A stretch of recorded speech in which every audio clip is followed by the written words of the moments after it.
everyone. If you could all get seated, I think we'll begin soon. Thank you so much for attending tonight's event, speaker series event, Can Value-Based Payment Improve Health Equity in the United States? My name is Minsoo Kwon. I'm the speaker chair here at Harvard Health Policy Review. Tonight's event is in collaboration with Harvard Health Policy Review, Harvard Behavioral Strategy Group, and the Harvard Economics Review. Today we'll be diving into a particularly interesting intersection of health policy, affordability, and behavioral nudges. We're delighted to have Professor Meredith Rosenthal join us tonight. Harvard Health Policy Review would especially like to express our gratitude for Professor Rosenthal for joining us on a late Wednesday evening, including Deb, her assistant, who's been so wonderful in the planning process, and welcome any of her fellows or colleagues who may be joining us tonight. Professor Rosenthal is the C. Boyden Gray Professor of Health Economics and Policy at the Harvard T.H. Chan School of Public Health, the Director of Graduate Studies for the Harvard PhD Program in Health Policy, and the Faculty Chair for Harvard's Advanced Leadership Initiative. Professor Rosenthal was also elected to the National Academy of Medicine and since 2016 has served as a member of the Massachusetts Center for Healthcare Information and Analysis Oversight Board. We're fortunate to learn more about her work tonight. Her research focuses on policies that are designed to improve the affordability and value of healthcare in the United States through efforts including changes in payment incentives, benefit design, and behavioral nudges. She's advised state and federal policymakers, as well as testified in congressional hearings on topics ranging from the advertisement of prescription drugs to benefit design policies. And so shortly after we hear from Professor Rosenthal today, we'll be following that up with a moderated Q&A session, at which point we'd like to encourage any members of the audience who have questions to ask them then. So without further ado, I'd like to welcome Professor Rosenthal.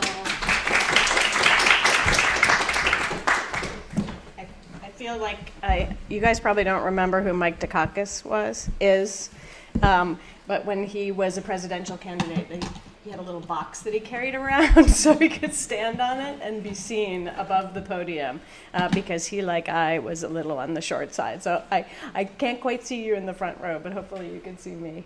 Thank you so much, Minsoo. Thank you, all of you, for inviting me here. It's really a pleasure. I at various times, I have spent more time over here on the Cambridge campus. I used to co-teach HHPR 50, and interacting with undergraduates is really one of my favorite parts of my job. I am always open to working with undergrads, and I love to supervise senior theses. It's really just such a pleasure to work with all of you. So tonight, I wanted to talk to you just in a pretty open way about some research that I'm beginning that's very much connected to my longstanding interest in value-based purchasing, as Minsoo said, and the title of my talk is sort of where I am now, which is pretty much in equipoise about whether value-based purchasing can in fact be used to help address concerns around health equity, and I'll tell you a little bit about some specific work that I'm doing now. There I am.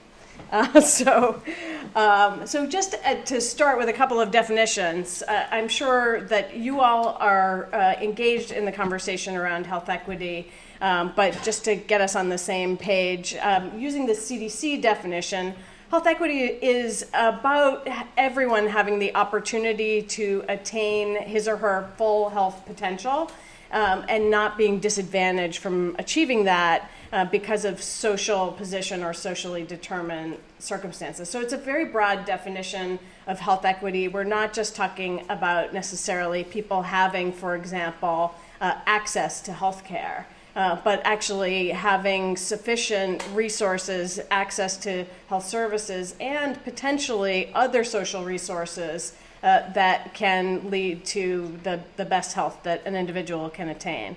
And so keeping that in mind as we start to think about how the way we pay for healthcare might begin to address that, I just want to switch to sort of defining value-based payment. And I think in some ways it requires defining what is not value-based payment, because it should be pretty intuitive that anyone paying for healthcare on their own behalf or on behalf of others would want value. Maybe that's just me as an economist speaking, but if you have a certain amount of money to spend on healthcare, you want to get the most health out of it. And so that's really what value-based payment is about payment that rewards the practices that help ensure that a population gets the most health for that budget. The way it plays out in practice, it's usually a set of incentives around trying to eliminate waste, controlling cost, but with the idea of maintaining or improving the favorable outcomes that people want to get from their health care. And so value-based payment then is contrasted with not value-based payment. And so this is my attempt to summarize everything about healthcare payment in the US in one slide over time. Essentially, the way we paid for healthcare, really when third-party payment became an important feature of the US healthcare system, which is mostly in the 20th century, more so in the last third of the 20th century, when Medicare and Medicaid were created by federal policy. Those programs and private insurers at the time often paid for healthcare based on the cost reported by healthcare providers. So a hospital would say it cost us $550 to take care of Mrs. Jones, and Medicare would cut a check to the hospital for $550. Not value-based. As you can imagine, that kind of payment system led to costs increasing substantially year over year because, of course, providers would have an incentive to increase the cost of care and really no incentive whatsoever extrinsically to improve the quality of care. And so we've migrated away from those cost-based reimbursement systems to reward different kinds of care. Most substantially, we have moved towards a volume-based payment system. So we say we're going to set the prices. Most large payers either set them or negotiate them with large providers, and then pay based on the volume of care. And about 20 years ago, there was a major report that was issued by the Institute of Medicine that found that despite the fact that we had very generous payment for healthcare, and despite the fact that the U.S. spends more on healthcare than any other country, we had major quality problems in our healthcare system. And that really led policymakers and other stakeholders to push payment to take account of the quality of care, and at the same time encourage providers to eliminate waste. So to improve quality and eliminate waste. And that's sort of the direction that our payment systems have been going in. And I won't get too far into the right side of this. This is sort of, a lot of my work looks at how we've moved towards payment models that are further and further away from cost base and ultimately are moving towards a kind of global payment model where we give a provider a budget to care for a population and some additional quality incentives. And we'll talk a little bit more about that. But in essence, the upshot here is value-based payment has really been motivated by all the quality problems we have in our healthcare system, but also the recognition that we are spending a lot of our gross domestic product on healthcare, and if it's not actually producing the health we want, that is a really important social problem and economic problem. And so value-based payment is really designed to address that. And in some cases, the definition of quality includes equity. And in some cases, these value-based payment models have recognized the need to address equity. But it has not been explicitly recognized in many of them. And so just to start, I just want to say, well, conceptually, how might value-based payment improve equity? I want to acknowledge, and I know you all know this, but health inequities are rooted in much larger systems of oppression. They they don't start in the healthcare system. Health inequities are rooted in other systems of oppression that lead to differential access to education, to healthy foods, to clean air, all of those things. And so the healthcare system has a really important role to play, and it's mostly what I'll be focused on today, but it is by far a much smaller contributor to health inequities than all of the other parts of the social sector that are affected by inequities. So nonetheless, the question arises whether we can design a payment system that can actually address equity. And as a sort of coda to that also, can we ensure that payment systems that are intended to improve value overall don't harm equity or at the same time contribute to reducing inequities? And so just a couple of avenues that we could think about where the design of the payment system might improve equity and might directly address these issues.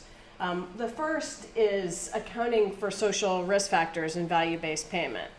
And so what I mean by that is, imagine we have an incentive program, which we do in Medicare, that rewards hospitals for reducing readmissions. That's when a patient leaves the hospital but then gets sick again and has to be readmitted within the same month.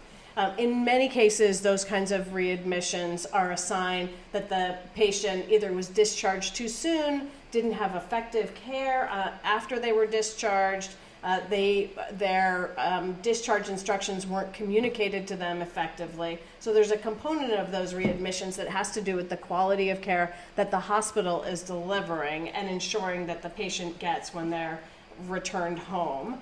And so we have this payment system, in fact, that rewards hospitals for reducing these readmissions. When it was originally launched, it didn't account for the fact that patients in low-income neighborhoods were much more likely to get readmitted than patients in high-income neighborhoods because of social supports, a whole variety of reasons. And so if we don't account for those social risk factors in that value-based payment arrangement, we know, in fact, that hospitals will then have an incentive to avoid patients who come from backgrounds, groups where they may be at higher risk of readmission.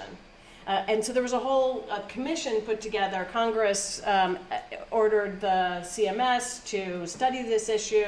They put together a commission through the National Academy of Medicine to examine this, and now Medicare does some adjustment to the target for readmissions to account for the fact that some hospitals' patients come from lower income, but more of their patients come from lower income backgrounds than others.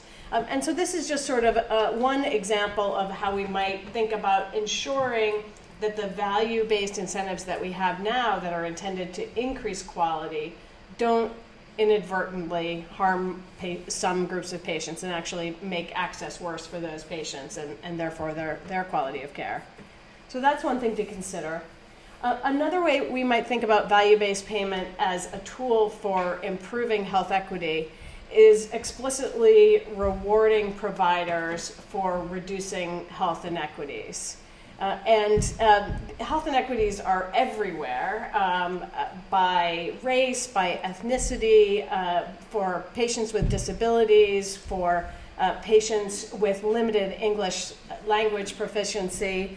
And in every local community, they may look a little bit different. And so the idea of targeting reductions in inequities creates somewhat of a measurement challenge, but some payers, including government payers, but also the Blue Cross Blue Shield plan here in Massachusetts, are adding incentives for their primary care physicians, for example, to reduce inequities, to reduce disparities, for example, in routine diabetes care for their patients, to make sure that their Black and Latinx patients get the same care as their white patients at the same levels of access, the same levels of control of blood sugar. And so there are ways to build in disparities reduction. When I come back to the end in terms of questions that I still have, it can be very challenging to measure those disparities. And we also have the same question that I had about readmissions, which is if we're targeting these disparity reductions, are we inadvertently making access harder for some patients? Are there other ways to ensure that providers work on reducing those gaps that won't encourage providers to avoid some patients? And then we also see that some value-based payment programs are thinking about directly addressing the rest of the dog, if the healthcare piece is the tail, but addressing the social determinants of health. And some payment arrangements, particularly in Medicaid, have said you may use your global budget dollars not just for healthcare, but you can use it to buy healthy food for your patients. You can use it for rental subsidies for your patients. And that, of course, has a lot of appeal because, again, we know that these are actually bigger drivers of health than healthcare. They're both important. The big question that we might ask about having, for example, the hospital buy healthy food or set up a farmer's market is if we're the government or the sort of optimal social planner that we think about in economics so often, do we really want to launder the money that we want to go to healthy food through a hospital? So is that the right way to invest in healthy nutrition through the healthcare system? I think that there are arguments in favor. There are certainly arguments against.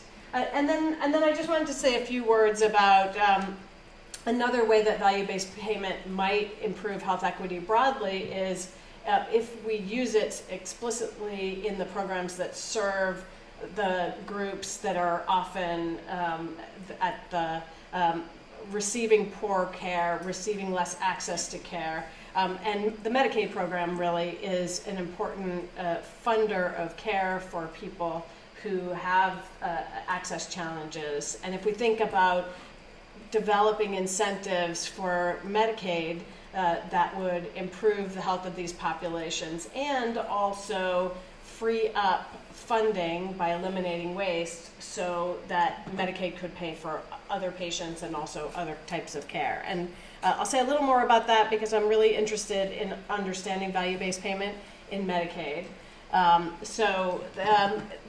Value-based payment in Medicaid has largely taken the form of what is known as an accountable care organization.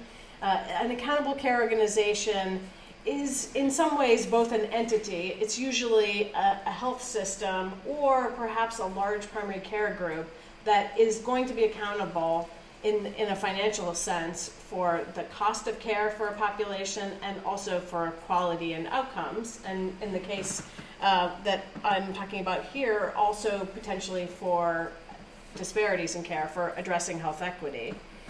These accountable care organization policies, they involve financial risk on the part of these health systems, and they also involve incentives to improve quality. There are about 12 states that have fully implemented accountable care organizations in their Medicaid programs. Medicaid, as you know, is a state-federal joint program, but the details are largely controlled by the states. And states that want to experiment with payment models like this, they have to apply for a waiver from the federal government. These 12 states have gotten such a waiver, including Massachusetts, and a number of them have been in place long enough to have some study results available. The controlled studies of Medicaid ACOs have generally found that this form of contracting, the global budget with quality incentives, has reduced emergency department use, which can have a lot of different meanings. In this context, they were looking for reductions in emergency department use by trying to increase primary care access. And so obviously reducing utilization isn't always good. Sometimes it just means people aren't getting the care they need. In these studies, they're looking at interventions like having a community health worker available to patients and helping them navigate finding a primary care physician, which can be very difficult, especially if you have Medicaid, which in some states isn't accepted by many providers. And so some of the states have shown reduction in spending and emergency department visits. Most of the states that have participated have shown increases in quality of care for enrolled patients. And in Oregon, where the state explicitly targeted health equity in the design of their program, they also found reductions in white, Black, and white American Indian, Alaska Native disparities in access to care, so primary care outpatient visits. Again, utilization can be a good thing, especially when it's primary and preventive care.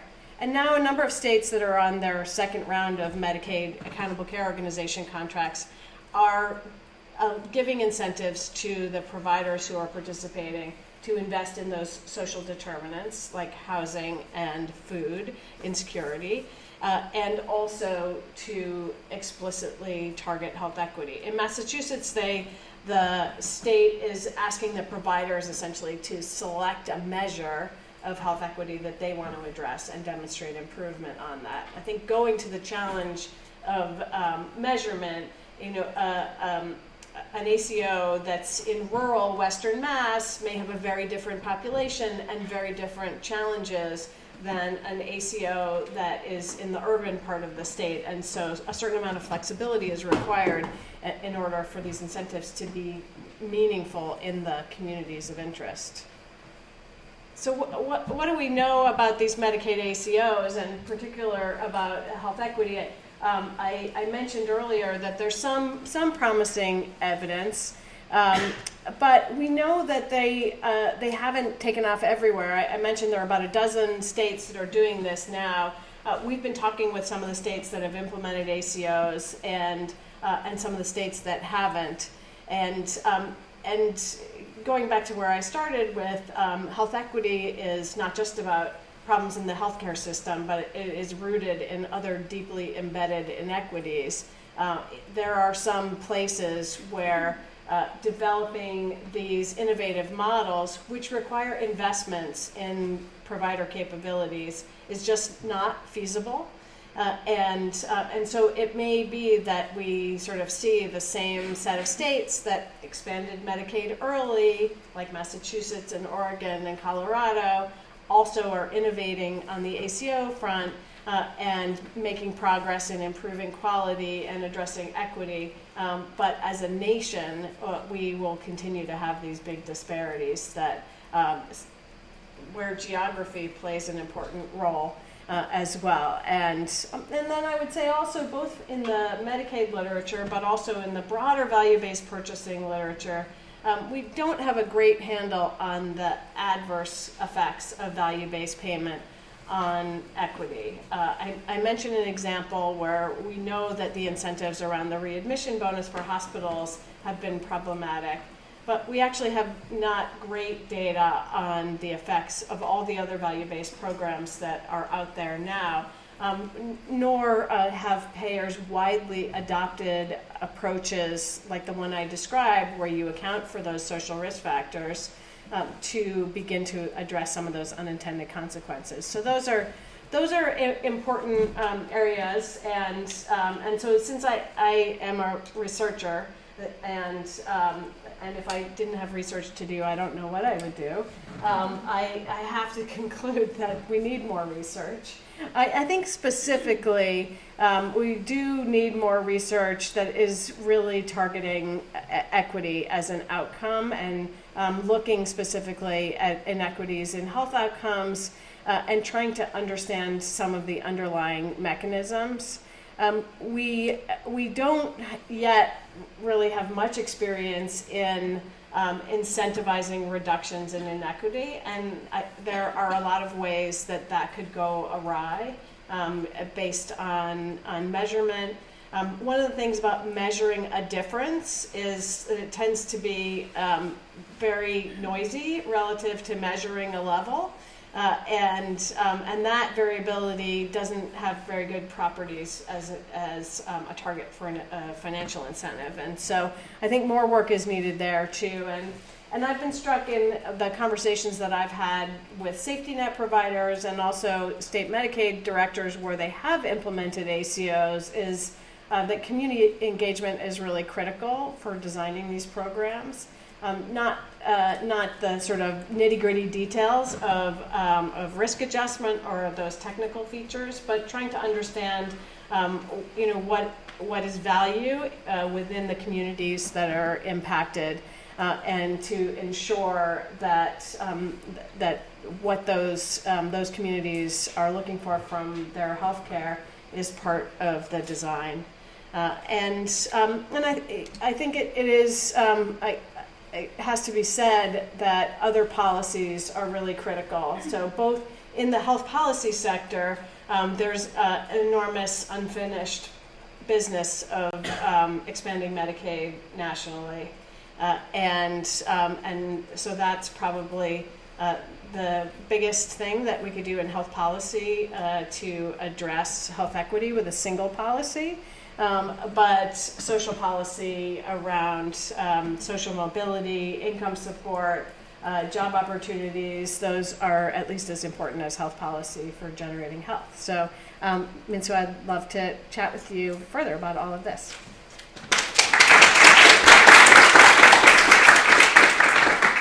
Shall I leave it up? Well, thank you so much for joining us tonight, and thank you for your presentation. As I mentioned in the introduction, many of us are pre-med students, but also we have some future aspiring policymakers and legislators who came with us. A few health economists? Yes, and economists. So we're all very lucky to hear from you tonight. So one of the things that you've mentioned today is that sometimes these implementations of value-based or performance-based incentives aren't always as effective as we hope or as we plan. And in your previous work, you've mentioned that sometimes this has to do with where we set the threshold for these performance factors. But how do we go about, making sure that a threshold isn't too high so that, it seems unattainable or too low? How would you find that? Right. I mean, it's a very challenging question, and when we were talking before the session, we were talking a little bit about the UK and the system they have there when they introduce these kinds of quality incentives. I think they did it in a very smart way, which was to basically have stair steps.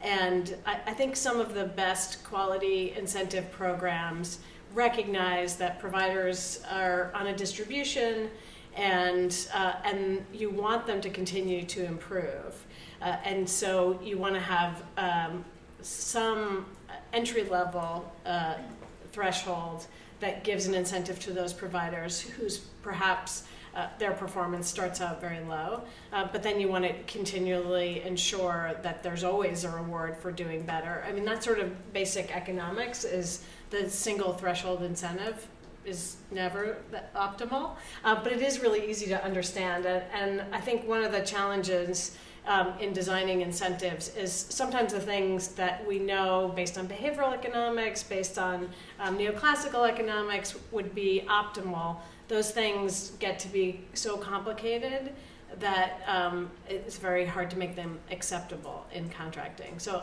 I think having multiple thresholds is a start, and what many programs do now, I think. Has there been an incentive that targets improving equity that you feel like has been particularly effective? Yeah, I don't know. I have only found a few of them that exist, and I don't know if they're effective at all. A number of years ago, Mass Health, the Massachusetts Medicaid Agency, this was really probably close to 20 years ago, when many payers were trying to put quality incentives into their programs, the legislature told Mass Health that it needed to put a health equity incentive into their hospital payment system. And so they got a whole committee together, and we considered all of the things that we could measure across all the Massachusetts hospitals, again, which are, they're all hospitals, but they're quite diverse. We basically concluded that there was no feasible way to develop a measurement system that was both fair and meaningful, that you could put an incentive on. So I think what they ended up doing was paying hospitals to have adequate language assistance, which was obviously far short of the goal. I'm not sure that some of those measurement challenges aren't still in existence today. So I'll be very interested to see, again, the Blue Cross plan announced their intention of paying on health equity as part of their broader quality incentives. I don't think they've announced what measure they're going to use yet. It'll be interesting to see what they choose to do there. But it may be more effective in a Medicaid context, where I think there's some population-based measures that might be more meaningful there. Yeah. Thank you. One other thing that I've read from your previous work is that there can sometimes be a misalignment when we're seeking these performance measures in hospitals. There can sometimes be a misalignment between the hospital facility and administrators versus the healthcare providers and doctors. And perhaps this is relevant if we have some pre-med students in the room, but do you think that there can be some kind of financial incentive or value-based performance factor that could help improve the communication and cohesion of the two sort of entities? Yeah, it's a really good question. Hospitals are very strange places in that doctors work there but don't typically work there. They're paid by a different entity, and there seem to be pretty big cultural barriers between the sort of clinical folks and the administrative folks in hospitals. And as you probably know, there are laws that make it really hard for hospitals to reward doctors just for collaborating on quality. And so that's an obstacle. I don't know if financial incentives will be the solution to that set of challenges. Yeah, I don't have a really good answer for that one. Thank you. Is there anyone? Yes, James. And thank you so much for joining us. One of my areas of interest is the health that's delivered in jails and prisons. And I know that the Social Security amendments specifically prohibited Medicare and Medicaid from subsidizing the healthcare that is delivered in jails and prisons, and that sort of as well leaves them exempt from external quality oversight mandates.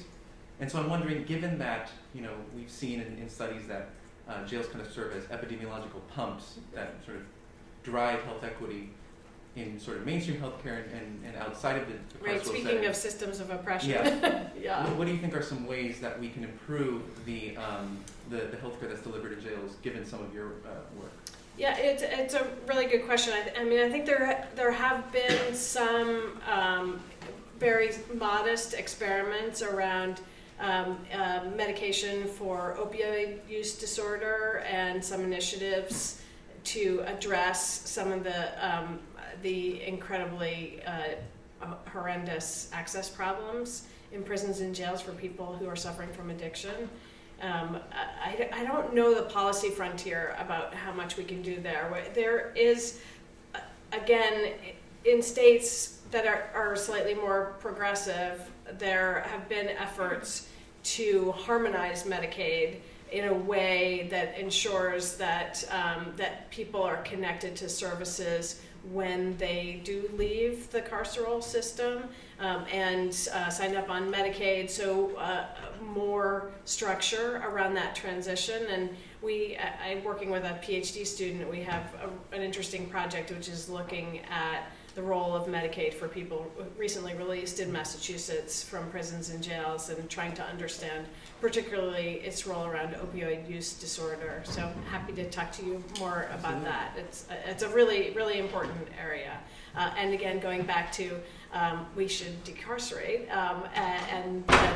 but in the meantime, those are important issues. I don't know if there's any hope for policy change vis-a-vis having Medicaid, for example, be available to people in prisons and jails. Yeah. I wanted to ask what advice you would give CMMI to redesign payment models to really prioritize, make health equity part of their value agenda.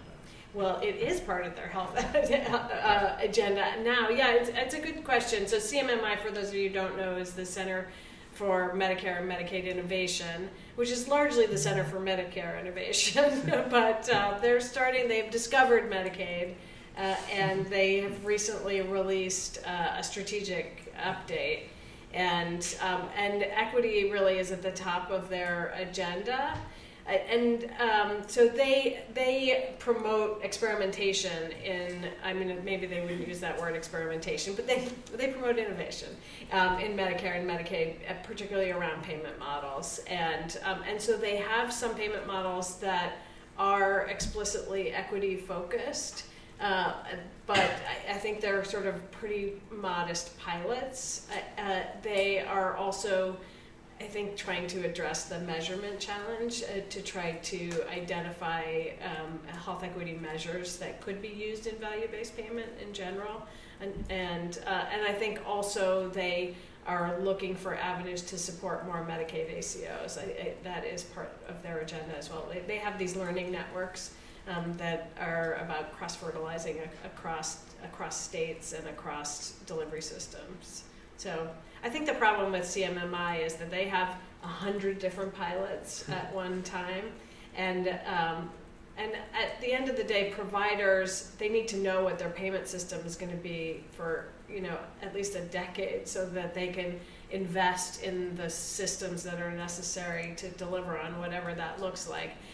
If there's going to be a new payment model every 3 years, it's really hard to set up your delivery system in any way that makes sense in terms of the long-term investments that are needed. Yes. Oh, hi. I was wondering from the literature you've read how you would kind of weigh value-based against something like a single-payer universal healthcare system, or if you see it more as like a stepping stone to a single-payer universal. Yeah, they're sort of different. In some ways, single payer is sort of a closer version to we should solve income inequality. But so a single payer system is one way of getting to universal health coverage. I am a pragmatist, so I have to say, it's like I'd settle for universal Medicaid. But a single payer would no doubt be more efficient. We could afford to cover everyone at lower cost. It would have some other disadvantages. I think politically it's a non-starter, and it would be a huge transition for a country that has this industry of private insurers that would likely not support that. You can imagine a world in which we look like the Netherlands with private insurer, but sort of a single stream of financing.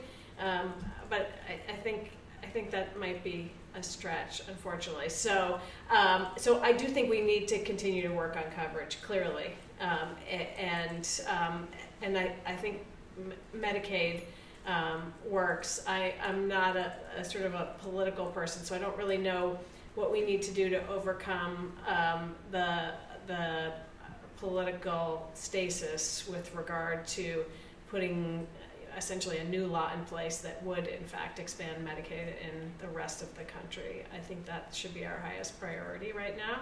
And then value-based payment, to the extent that it works, and it doesn't always, as we talked about, but to the extent that it works, we do, in order to cover more people, we should be reducing waste in the healthcare system. We know there's a lot of it, and so that needs to happen in tandem. That's really interesting how there's sort of two sides to this, where we can work on consolidating and making sort of one program. But also recently there's been developments like the Mark Human Cost Plus drugs, where some entities will take themselves separate from the existing system to try to allow consumers to skip the middleman. And while some people have acknowledged this, so for those of you, Cost Plus Drugs was this drug company that was recently launched to allow patients to access their prescription medication for a far lower cost. Do you think that these kinds of developments will have an impact on existing value-based incentives in terms of like prescriptions that providers are giving out? Yeah, I would like to be optimistic, and I think the PBM industry, the sort of broadly the way we access pharmaceutical benefits is ripe for disruption, and so I'm delighted to see anyone be successful. Maybe I'm getting old and cranky, but I'm also not that optimistic that it's going to displace CVS Caremark or ESI or any of those guys. But I think those things could work together. The idea of sort of building a healthcare system outside the healthcare system because the one we have is broken. The one we have is broken, absolutely. But I think it's very hard to work around it. And so you guys have probably followed Haven, which was put together by a group of very successful businesses that figured, well, we solved home delivery of everything, so surely we can solve the healthcare system. And 3 years later, they dissolved it. I think it's hard, not just because it's technically challenging, but because there's so much market power in the entities that control, the hospitals, the health insurance companies, the PBMs, pharmaceutical manufacturers. It's really hard to push back against market power. That's what we have public policy for, and antitrust enforcement. Yeah. You talked a lot tonight about value-based payment systems that go based off metrics and measurements. But do we have examples of systems that are more behavioral based? For example, rather than rewarding a provider because this metric said they reduced, inequities, they did a behavior that we consider to be, a standard practice towards working towards reducing inequities. Yeah, I'm not sure if this is what you're asking, but there are a lot of especially kind of the early value-based payment approaches rewarded process measures, and some of those are, they could be about counseling for smoking cessation, those kinds of things. And then if you take one step back from those very specific processes of care, there are payment models around, for example, there aren't too many other examples like this, but for example, the patient-centered medical home, which is a whole set of structure and process requirements. A patient-centered medical home has the ability to track patients with chronic illness. They can show that they can send reminders when those patients need to come in for blood tests. They can demonstrate that they can do all of these other things. So it's sort of more of a capabilities model. And a number of big insurers and the federal government got pretty invested in rewarding primary care providers for meeting those kinds of requirements, but that generally hasn't proven to be effective either. So give me an example of a behavioral measure that you think you could use. Yeah, I guess instead of saying this physician has provided X percent of patients in this disparity, increasing perhaps how many Black or Native American patients get this. You mentioned diabetes screening earlier. Just rewarding on the individual for each. They screen a patient rather than a metric that tries to encapsulate on a population-based level. Yeah, so you mean a payment for each patient who gets the recommended care. To some extent, that is what those measures boil down to. They are a kind of fee for service, and that goes back a little bit to Minsoo's early question, which is these kind of thresholds. The threshold measures don't do that at all very well. But if you have a continuous measure, then it's basically like paying $20 a patient or whatever, and so that would provide more continuous incentives. Some do, but not all for sure. Just a general question. What are your thoughts on how measures of value in health economics, like qualities or dailies or CTs, can better incorporate health equity into sort of their value frameworks? Yeah, well, I am not an expert in those measures, but as you know, no doubt, QALYs and DALYs, which they're all measures that are intended to capture the utility that people get from health. In essence, they rely on some important underlying assumptions, and they have their own controversies in terms of whose health we end up prioritizing. They don't very well capture what I read before. The CDC definition of health equity is, having everyone having the opportunity to attain their own highest level of health. And so it's interesting though. There has been some interest in using the methods of cost effectiveness to try to better understand how to design value-based purchasing. So, for example, my colleague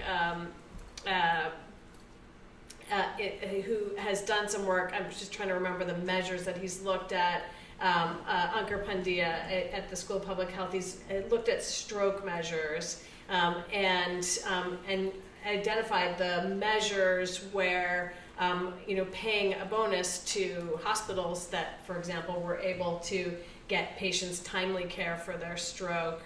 There's timely care for the blood thinners that people should get when they're having a stroke. And you can use the QALYs that come out of that and what we think of as the value of a life year to identify what's the most you should reward the hospital for attaining that measure. So I've seen them used that way, but not used as targets themselves. I want to be mindful of time because it is getting late, but I think we can take one or two more questions. Chris. You mentioned some of the inefficiencies in cost, waste and cost, and a lot of that is outside of the hospital in terms of administrative costs. Are there ways to build in value-based care, different ways to encourage efficiency in the administrative detailing of healthcare costs? Maybe put in other words, is it possible to realize the full potential of value-based practices in a system that is sort of fundamentally disjointed and set up for inefficiency? The answer is no. So administrative costs are really important. It's none of these things are measured with such precision, but I would say that low value care is a bigger part of waste. So care where essentially the marginal cost exceeds the marginal benefit is bigger than administrative waste. So there are administrative costs that are high value. Not all administrative costs are low value, but we certainly do waste a lot on administration. And it also is just a source of misery for clinicians and hospital administrators. I think, it's interesting, David Cutler has tried to push administrative simplification with the idea that in some ways there's no stakeholder that really wants administrative waste. Unlike low-value MRIs, there are stakeholders that want them. So we should be able to get rid of administrative waste. There's no constituency for it. But it turns out that it's hard because we have this multi-payer system that is so complicated. Going back to the single-payer question, that is the place where a single-payer system would be just so much better. Not just because there'd only be one form, but because it's much easier, the incentives to eliminate administrative waste are much clearer there. And with this fragmented system, it is really challenging. I have to say that I don't know what the right answer on this. You should ask David. He's been thinking a lot about administrative costs. They're definitely important, and I think we could improve the value of healthcare without tackling the administrative cost question, but we should absolutely tackle the administrative cost question. I think we will probably have to wrap up as far as time now. James. Yeah, I just have a few closing announcements. So first of all, my name is James. I'm one of the co-editors-in-chief of the Harvard Health Policy Review, along with my colleagues Roche.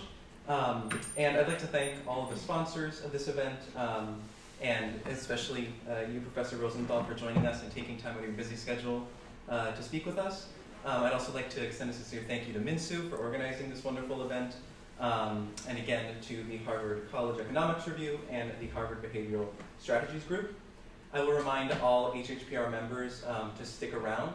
We will have a few announcements, so if you are a member of the HHPR, please stick around for just a few minutes.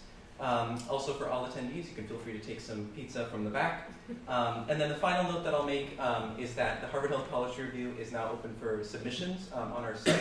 If you go to hhpronline.org and click under the submissions tab, you'll see our author guidelines and our submission portal there. And we're accepting external submissions right now. Again, it's all detailed on the site. Your work will go through a rigorous in-house review process and will be published alongside the multiple other articles that we have from scholars and students alike, and your work will receive a DOI and be formally indexed. So thank you again for joining us. Hope to see your submissions if you have any for the HHPR, and thank you once again to Professor Rosenthal.